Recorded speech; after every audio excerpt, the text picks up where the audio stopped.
Hey guys, welcome back to Content, a podcast for local creatives. Thanks so much for being here. My name is Wilson Seneca, your host, and today we had Christian Affleck on. He is a singer and songwriter. He is part of BYU Vocal Point and also the lead singer of his band Just Khakis. Super cool guy, and if you want to learn more about him, please check the information in the bio. And if this is the type of content that you like, please hit subscribe as it motivates me to keep going. Thanks guys, hope you enjoy this episode.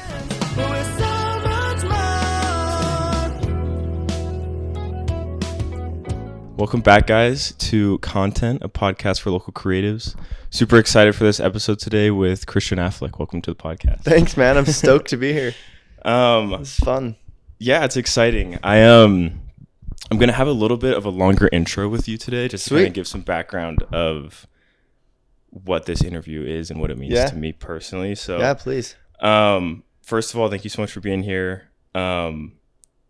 Just to kind of like set the scene a little bit. And I've talked to you about this before. I heard your music for the first time last spring term. Yeah. Kind of like before class. A lot of times the teachers are like, hey, what happened over the weekend? Did anyone like do anything cool? Like anything like that? And one of the kids in my class was like, yeah, like my friend is part of a band. And then they like just put up the Just Khakis music and like we just listened to it for like 10 minutes. Awesome. And like I was like, oh, this is so sick. Like these guys are from Provo and like it's good music and like it was just like a good vibe. That's awesome. So like since springtime I've been following you guys, like Just Khakis specifically, and just like listening to the music and stuff like that. That's sweet.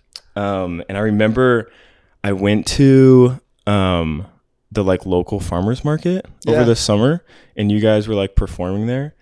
And I was with my friend, and this was like at the point where I was like thinking about the podcast, like about to start it and stuff like that. And I was like, honestly, like one day I want to get that guy on the podcast. So like, it's been a long time coming, and just so you know, like I'm super grateful, and like this is like a milestone moment for me personally, just to like get this caliber of person on the podcast. Well, thank you. That means a lot. I feel bad. I've been horrible with scheduling and everything, but that means a lot to me. Thank you. Yeah, of course. I kind of want to start just like getting to know you a little bit better. Yeah, for sure. You provided a bio for me and shared kind of some of the titles that define you, at least now. Yeah. Including musician, performer, songwriter, content creator, digital marketer, entertainer. And kind of just like sum all those up, I kind of feel like creative and kind of artist are kind of a good way to sum them up. For sure. Do you feel like there were like moments growing up that kind of like were indicative to like what you're doing now? Yeah, I think there absolutely were. My whole life I've kind of been drawn towards music and just that scene and that lifestyle. When I was little, my mom, who's just the greatest person on the planet, she felt like she had a pretty strong impression where she was like, if I don't do anything to help Christian like get started with music or anything, then I'm going to be held responsible. Really? But she felt that when I was younger, and so she helped get me in a little children's choir, and just kind of that introduced me to, wait a minute, I actually love this, you know? And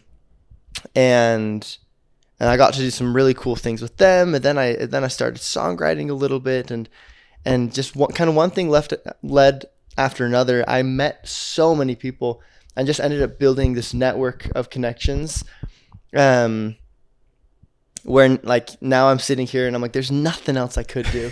There's nothing else in the world I could do than music and creating and artistry, and it's just the best. That's super cool. What is like the draw towards music as a creative outlet for you? That's a good question. I think I'm a big proponent in creativity, just in general. I think it's one of the most important things of mankind. Really? Just because like creativity is just what drives the world, you know? That's like new inventions come with creativity, new products, but also just like there's so much good psychologically that happens to somebody when they are creative and when they're building and trying to come up with new things. And so I think everybody needs to have some sort of creative outlet. Yeah. But for me, it's music because I just love it. Like it just fills me, dude.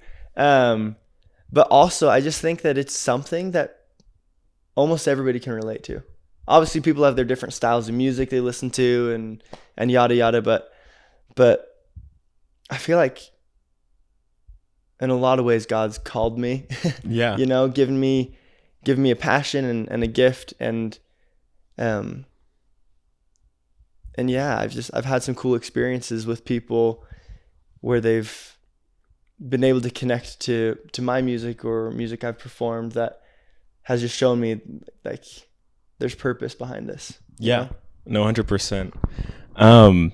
What you're saying reminds me a lot of what I talked about earlier this week with the photographer from Salt Lake City I was talking about, Miguel Hernandez.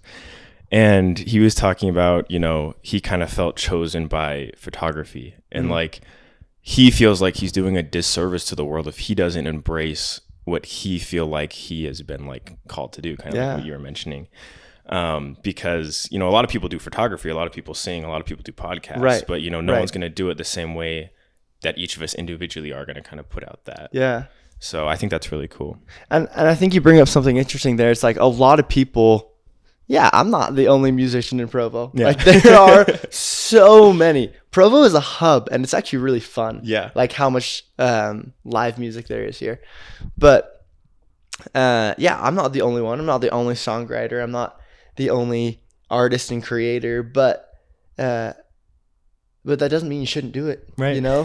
Like that is just one more reason to do it, I think. Because there's nobody like you. There's nobody like everybody's so individual, and I just think the world needs a little piece of everybody.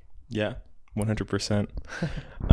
Talking about the live music scene, I guess just like talk about it. Like what is the live music scene like around here in Provo specifically? It is, I think it's awesome. I think it's lively. I think there are aspects that need a little work. Really? But generally, I think it's super fun.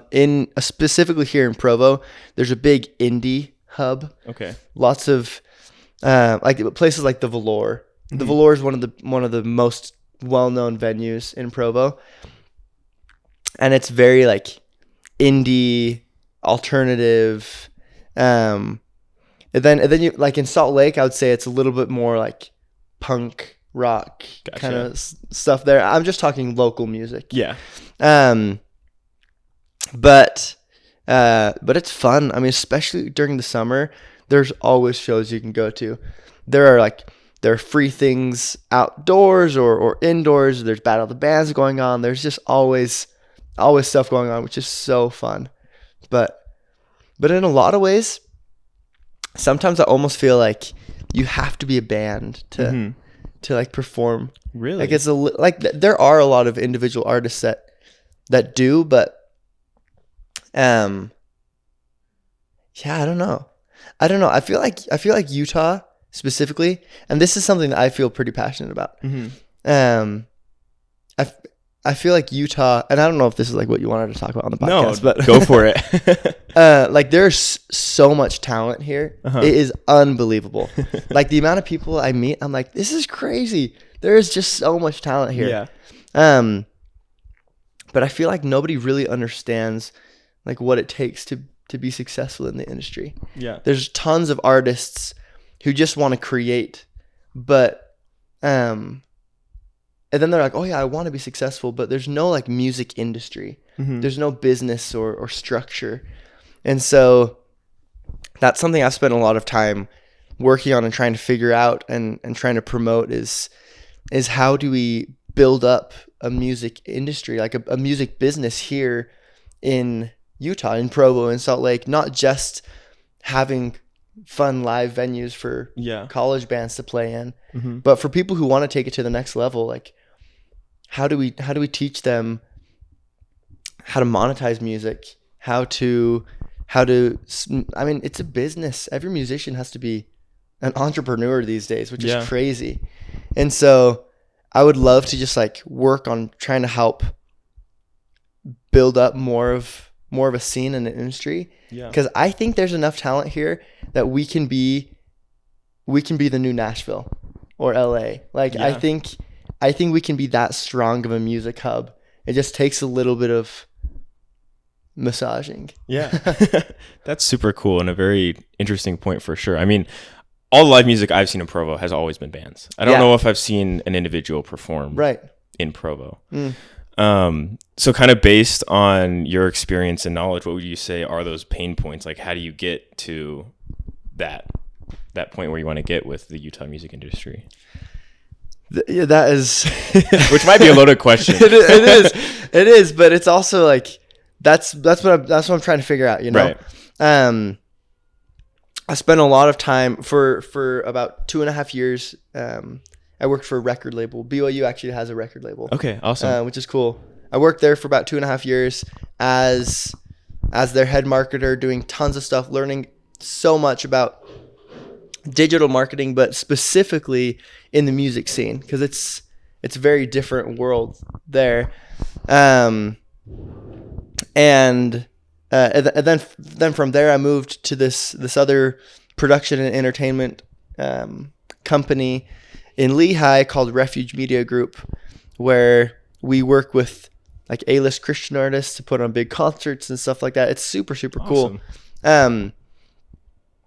And then on top of that, I've had a lot of experience as a performer in this band, the local scene, where starting everything up from scratch, doing original music, kind of figuring out how that is. And then I've also been able to sing with the BYU Vocal Point, which has been awesome. Right. And that's a little bit more of a professional caliber as well, where we're working with bigger artists and doing bigger things. And so I've been able to see both sides, both the local and the global, you know, and kind of piece them together and see what it is that like is missing. And I think, I don't know, I'm still trying to figure it out, but I think that there's like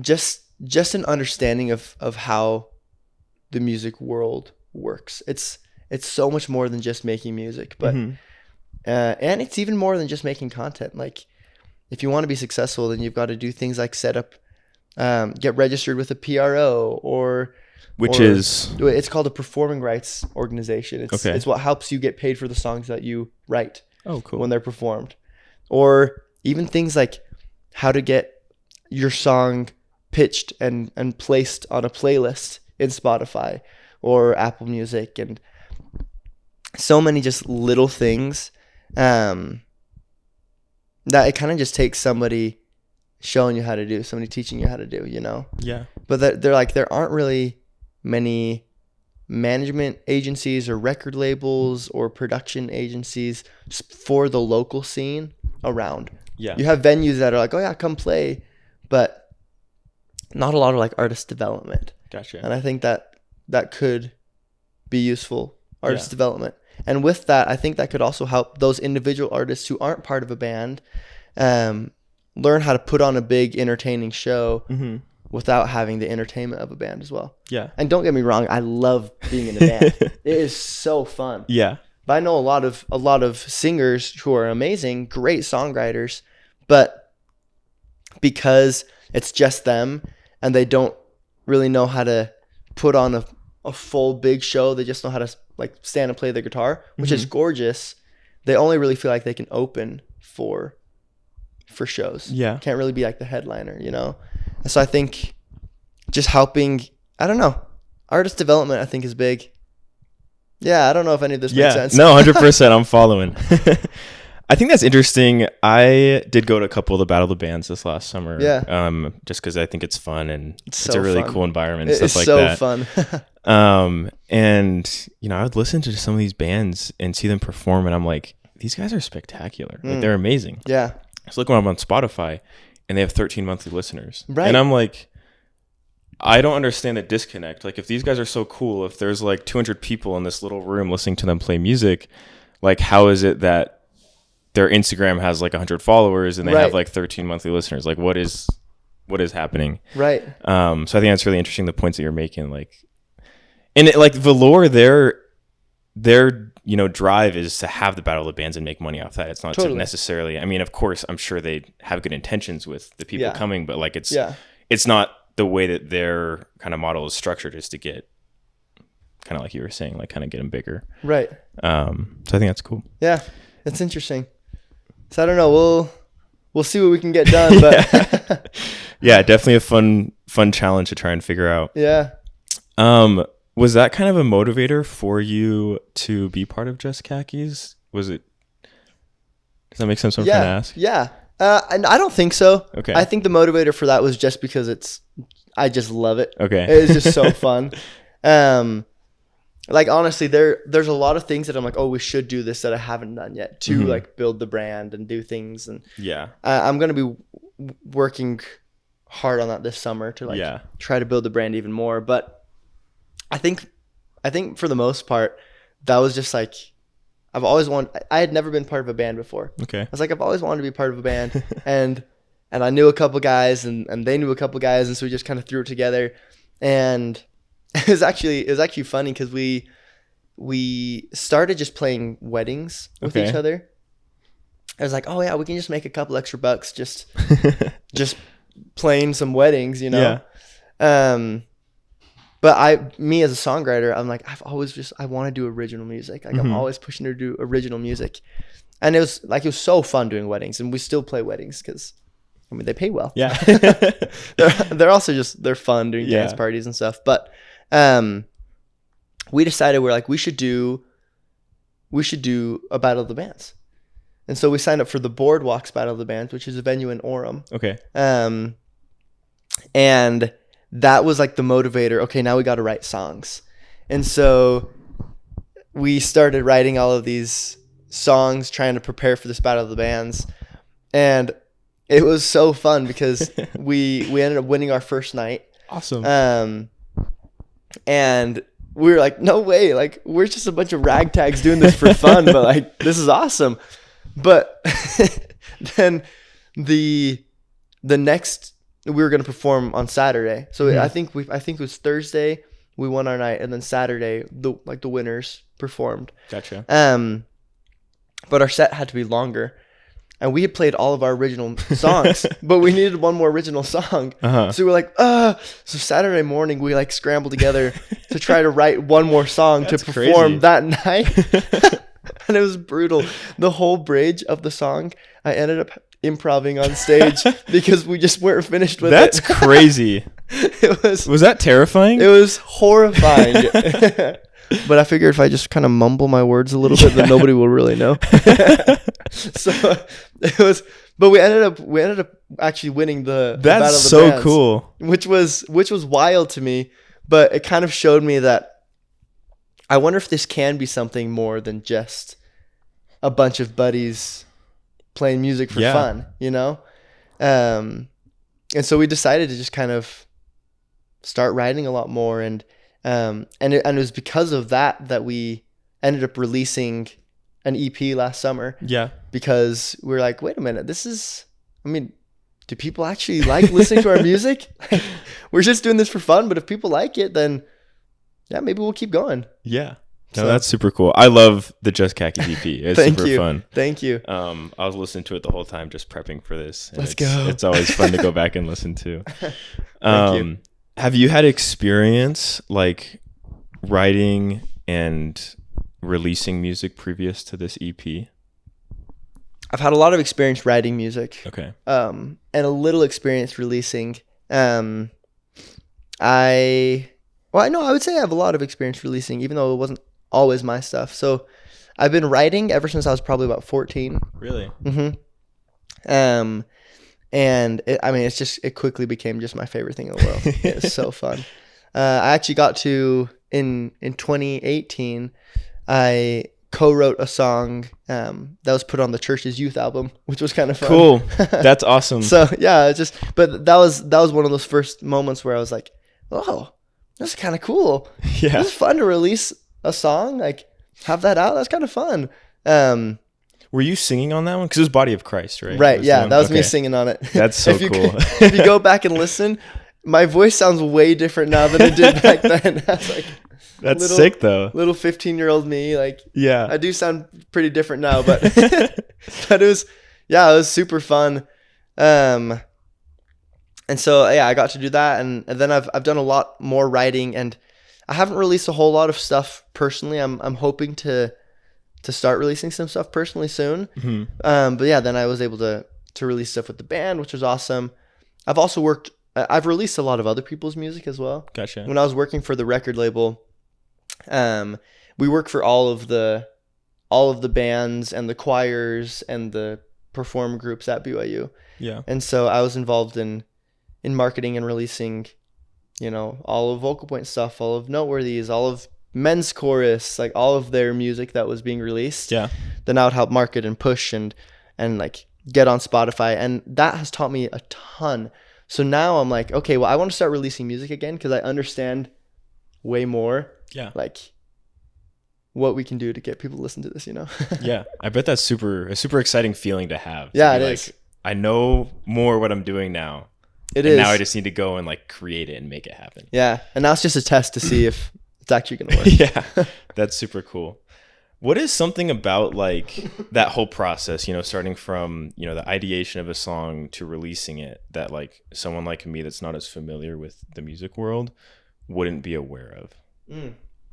Yeah. Yeah. I feel like songwriting is different for everybody, and it's also different for every song. Okay. For me personally, at least. Like sometimes I've written some songs where it's like, I want to write a song specifically about this moment or this experience or this message. Gotcha.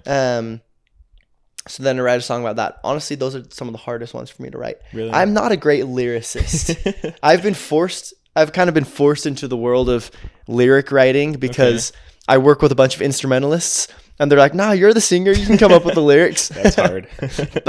And so I've grown to actually love writing lyrics, but music comes first for me for sure. The melodies generally come first. And so a lot of times when I'm writing a song, I'll sit down and kind of come up with some chords, start playing around with the melody in my head, and then kind of let whatever words follow, whatever feels natural for the melody. Mm-hmm. And the weirdest thing happens so many times. I like finish writing a song and I'm like, I wonder what this song's about. And then I go back and I listen to it, and it's like exactly an experience that I'm going through at that time. Yeah. Which is crazy. And so I think for me, it's like a subconscious way of getting emotions and feelings out. Which is cool. Really cool.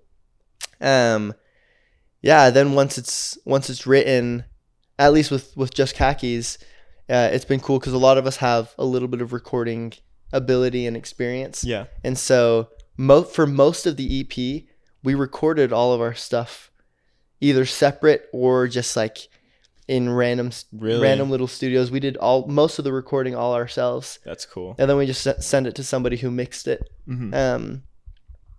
Which is fun. It's fun to like have a little bit of that experience where you can do that. It's also cheaper. Yeah. I bet. saves quite a bit of money. Yeah. But yeah, then you do that, and then when it's time to release it, there are these things called DSPs. They're no, DSPs just stands for digital streaming platform. Gotcha. And so that's like Spotify, Apple Music, all of that.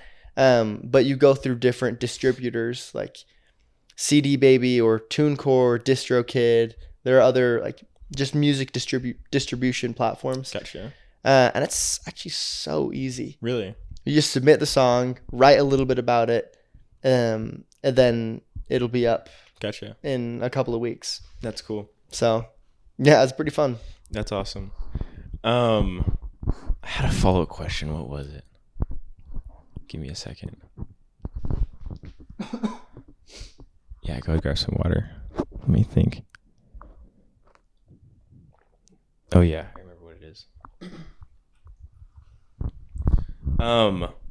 What was the inspiration for the name Just Khakis? That is a great question. So a bunch of the people in my band were in a jazz band in high school. Okay.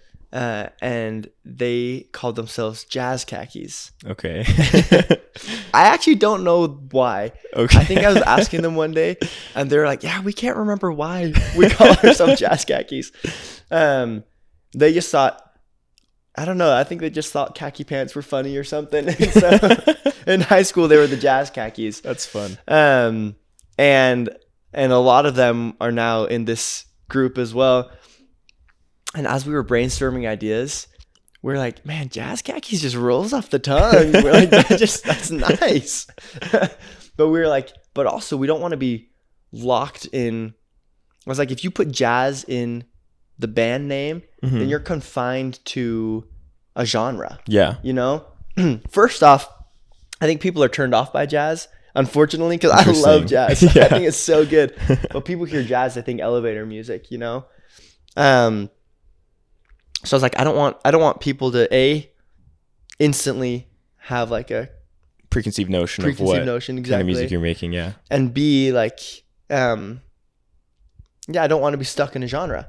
And so we were thinking of all these different ideas, and ultimately I was like, what if it's just khakis? Like just kind of sounds like jazz, right? So it has the same flow, just khakis. And then we were like, yeah, sure, let's do it. And then the more we thought about it, the more I realized how much I love it, because khaki pants are about the most basic, boring thing out there, you know? It's just khaki. Like there's nothing that cool about it, you know? And so the name being so like bland and boring and basic, but then the music being so fun and energized, and we genre bend all the time, which is fun. We have lots of pop elements of jazz, funk, little Latin rhythms every now and then. Like there's a lot that goes in it, and so I think it kind of becomes this oxymoron in a lot of ways. Yeah, of a boring band name with fun, upbeat, energetic music. Yeah. Which is kind of fun. I think it's super fun. Thank you. And I think it's super fun. I saw like your outfits going into Battle of the Bands. Yeah. I was like, this is so cool. Like just like khaki vest and I don't know. That has been fun as well, is like the branding, because you think khaki and it's like, well, that's just boring. But we've tried to take it to the next level of like how to make the color tan cool. Yeah. And like the amount of tan things in my closet now, way more than I thought there would be. Cause like I go to if I like, my eye just notices tan and khaki colors everywhere now. Yeah. I'll be like in a thrift store. I'm like, khaki. And I'm like, that's funny. But it is cool. That's something that I've noticed a lot. Going back to the previous conversation, not to derail, but no, go for it. About like artistry and trying like, what's the next step between being a college band and being entertainers? Yeah. You know, I think branding is huge with that. And so something I think has helped us has been having a look. Yeah. People know when Just Khakis perform, they're gonna wear a lot of khaki. Yeah. You know, we were in a Smith's once before a show, and someone was like, all you guys are wearing khakis. Are you guys in a band? And we're like, yeah, the band's called Just Khakis. And they're like, wait a minute, I've heard of that band, you know? And so, which is fun. But I think it helps when there's a look to the brand. So yeah, no, 100%. And I love the artwork too. Who does the artwork for like your cover art and stuff? Thank you. That? Yeah. All the artwork we've done so far has been done by my brother. Okay. Actually. Cool. He's an amazing artist. But so I just asked him, I was like, yo, could you help us with this? And so he's done everything so far. We'll see. We might be changing the art style here pretty soon. That art style kind of wrapped up our EP, and with a couple projects we have coming up, we're hoping to release some more music this summer. Cool. And we might be kind of changing the art style a little bit, but yeah, we'll see. Awesome. I want to shift a little bit from Just Khaki and talk a little bit about Vocal Point. Yeah. So what was kind of the motivator for you to like pursue being on the Vocal Point team? Yeah. When I was younger, I just loved singing. Singing was just, and still is, like, just my favorite thing, right? And so there's this summer camp at BYU called Remix Vocal Academy. Cool. And it is the nerdiest thing. It is an a cappella summer camp. Nice. And so when I was younger, when I was probably 14, my parents signed me up for this camp, and I was like, oh, awesome. It's a singing camp, you know? Mm-hmm. And I got introduced to the world of a cappella, which is such a nerdy, cheesy world. But it was cool. I learned a lot about like what the human voice can do, mm-hmm. and the power of harmony, because harmony is so important, not only in music but in life. You know, taking different types of voices, both like different ranges but different timbres, different qualities, and being able to put them together. And it's what's so interesting is it's the different timbres and qualities of the voices that make the sound cool and make it full.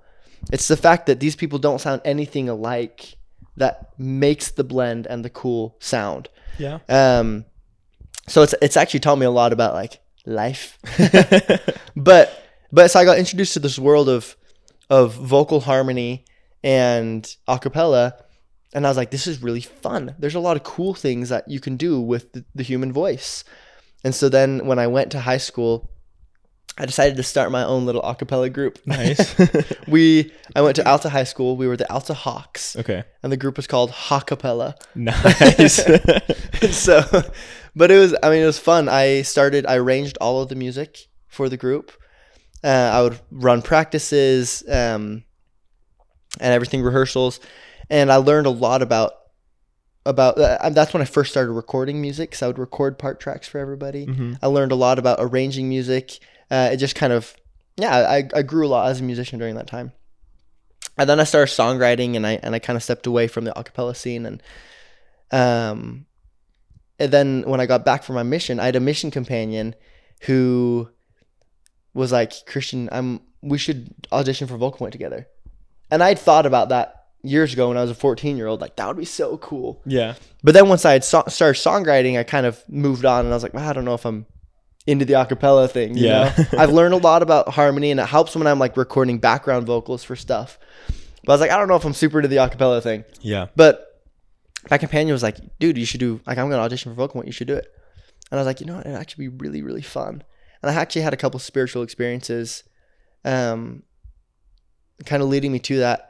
We both ended up getting on the group that year, no way. Which was crazy. The bass, awesome. Hiram in Vocal Point was like, I mean, I didn't serve my mission.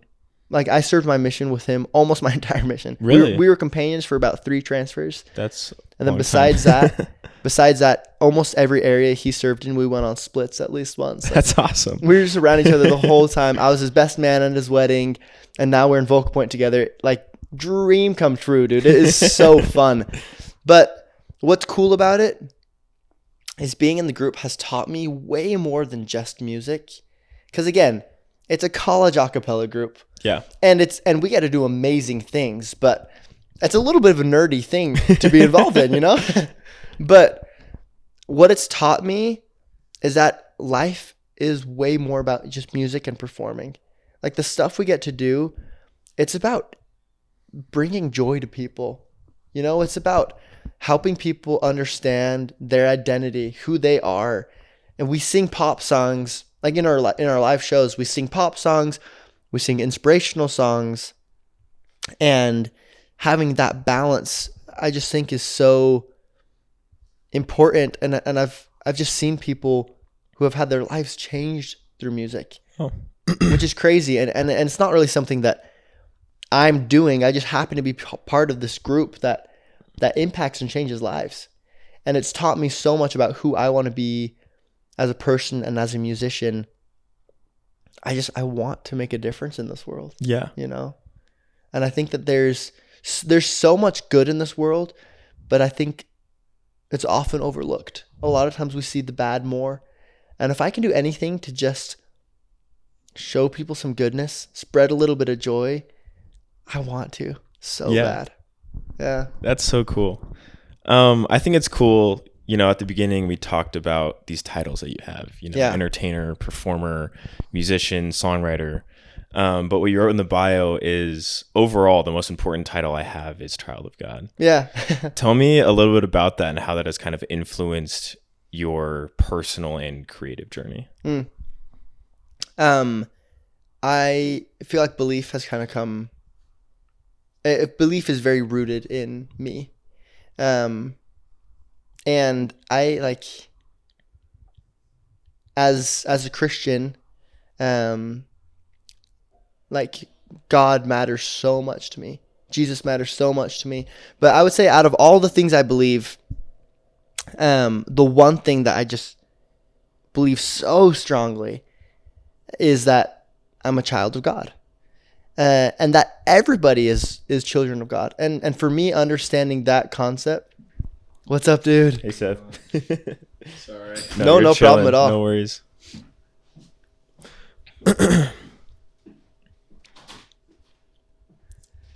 Sorry. No, that's great. For me, understanding that concept of actually being a child of God and actually believing that has opened up my mind, because I'm not just here by myself, It makes it so that there's a purpose for what we're doing. And there's divine help there as well. Like God being our Father, more than just being a divine creator, means that he wants to be involved. He wants what's best for us.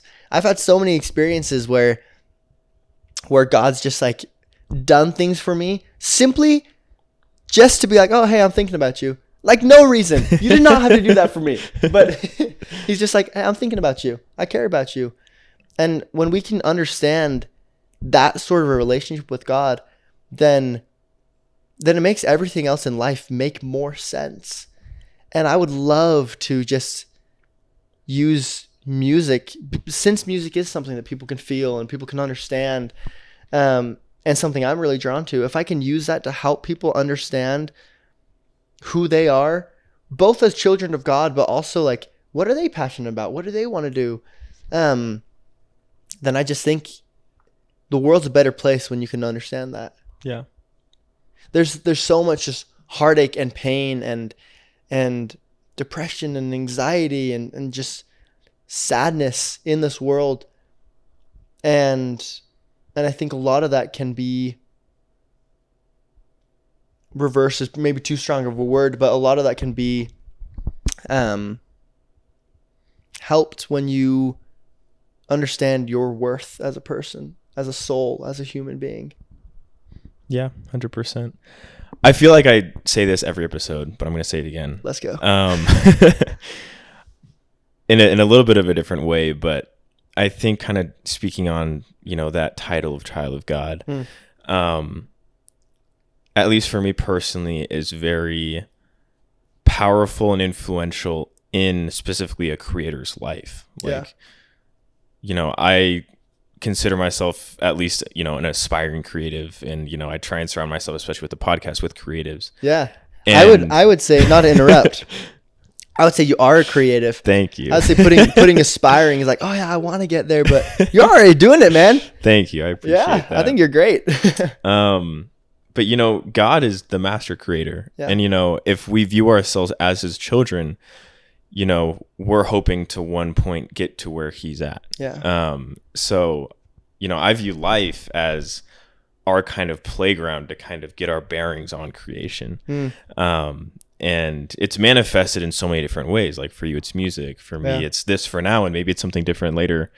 But I think even, something as menial as the task of, construction workers or, whatever it is, like they're creating and they're making ideas into, physical things. Yeah. And I think it's just a really powerful concept and a very motivating one for especially those of faith to, see themselves as children of God as they are creating. Absolutely. I love that. I want to go back to something I said towards the beginning of the podcast, where I said I think creativity and creation is one of the most important things that we can do as humans. And I think the overriding umbrella of that is because God is the master creator. I mean, God loves creation.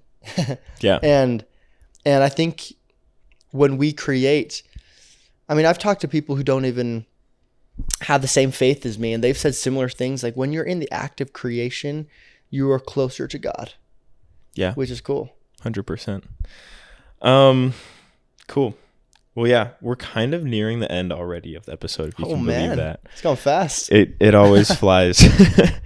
Something that I love to do at the end of each episode is kind of give the person being interviewed the freedom to share whatever. You know, that can be something that we've touched on today, something that you came wanting to say and haven't yet, but you kind of get to choose how we end the podcast today. Well, thank you for that freedom. It's very open-ended, so take your time. Yeah, I'll just take a couple minutes to think really quick.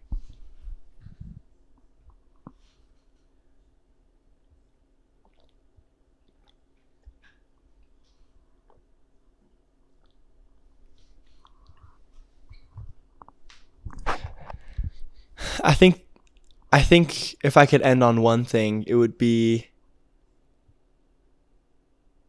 everybody's got a reason for being here, you know? For me, I feel very passionate about music, and we've spent the whole podcast talking about that, talking about the things that I get to do with music and everything, but I don't want this podcast to be about me and about my music, because that's not the reason I do music either. It's so much bigger than me. I think it is just so important that we just see people in this world, that people feel heard, that they feel seen. And like I said, that they understand who they are. Everybody has so much good about them. And they are so loved and so just like worth being here. And I think everybody just deserves to figure out what they are passionate about. I think passion drives everything. I'm a big proponent in dreaming big. I love dreaming just massively, and thinking, where do I want to be in the future? What are the things I want to accomplish? And a lot of that stems from passions that I have. But I just think it's important to just find your passion and set goals and drive and just push towards that. I think that's what helps you wake up in the morning. If you wake up and you're like, okay, I know what I'm doing, I know who I am, and I know what I want to do, then it's motivating to just go. I think the last thing I would say is just, it's worth it. You know, like, it's just worth it. Keep going. If you don't feel like you can keep going, just take a breath at a time. You know, take a breath at a time. Take a step at a time. Because hard times come. That's the price of mortality. But there's so much good. I cannot say that enough, dude. Life is just good, and it's fun, and it's happy, and we just need to see that in this world. Yeah, I totally agree. Thanks so much for that. No, thank you. And yeah, thanks so much for coming on the pod today. I've loved the conversation today and appreciate, making the time and sharing the stories and the comments that you did today. Yeah, no, thank you. It's been, I've had a total blast. It's awesome. Yeah, and good luck with, the rest of your personal and creative journey. I'm Thank you, excited likewise. to see where you go. Yeah, thanks. Likewise.